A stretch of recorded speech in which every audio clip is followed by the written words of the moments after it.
again. We had one of our commenters ask if I would show a close-up of how I put the three parts of the tent together. So what I'm going to do is I'm going to go through a complete setup of my Marmot Limelight 2. This is very similar to the other tent I have, which is the Marmot Sanctum. And anyway, I pre-assembled some of the parts. I've put the poles together already, so on and so forth, and I will do close-ups as I go along here.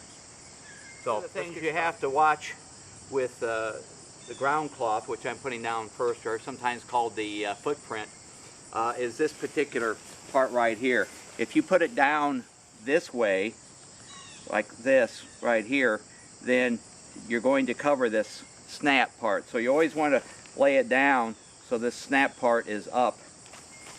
So let's do that.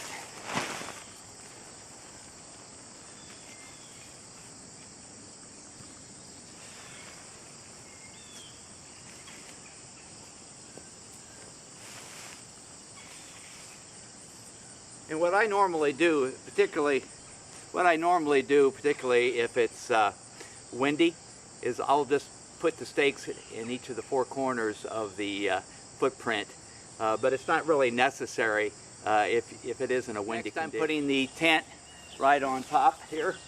Let me back up just a little bit. Make sure everything's in the seam.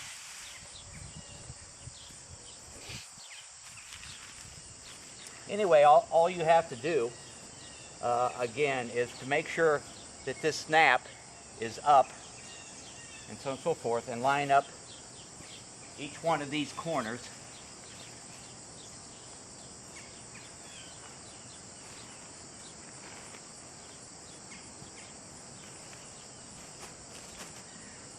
And let me show you a close-up of that.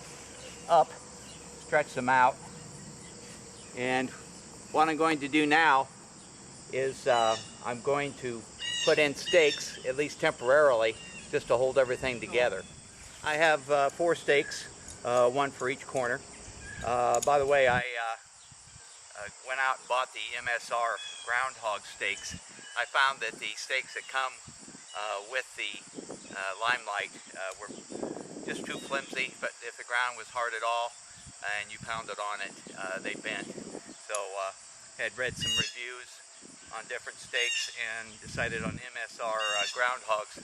Fairly light.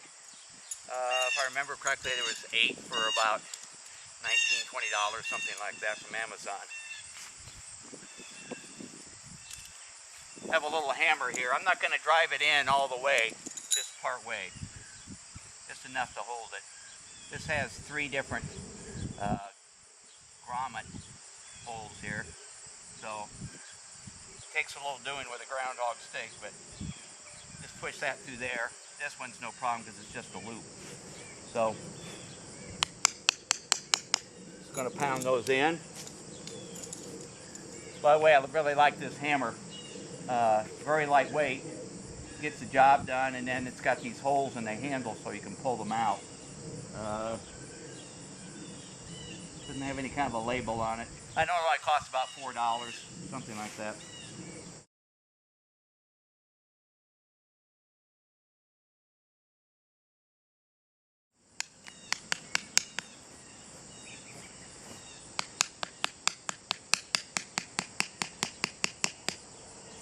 Okay, so the stakes are just about halfway in, just enough to hold it in position. Now I'm going to get the poles. I pre-assembled the poles, so I'll just start putting them in.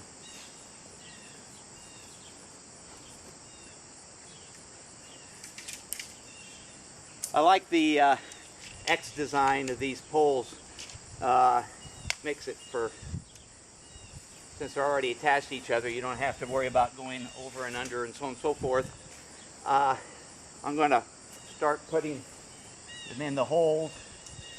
And these are the metal grommets at each corner. And basically what you're supposed to do is to snap them in to one side. Of course, it flew out of there.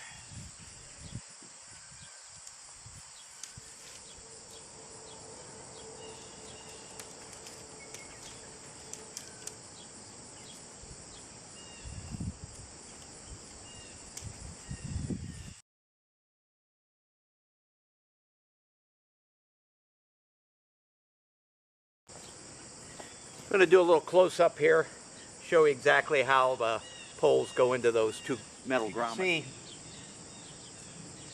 you've got the metal grommet here, and then a metal grommet in the ground cloth or footprint. So what I do is I put it through the one and then through another. And when it's in tension, it pretty much wants to stay there. It doesn't want to pull back out. I had a little difficulty to start with there where when I put that one in, this one popped out. But once they're in tension, they're pretty tight and stay in there fairly well. Now I have the different corners, just as I say, about half a steak's worth into each corner, just to make sure it stays there. Then you get the snaps. This has clips, which I really like.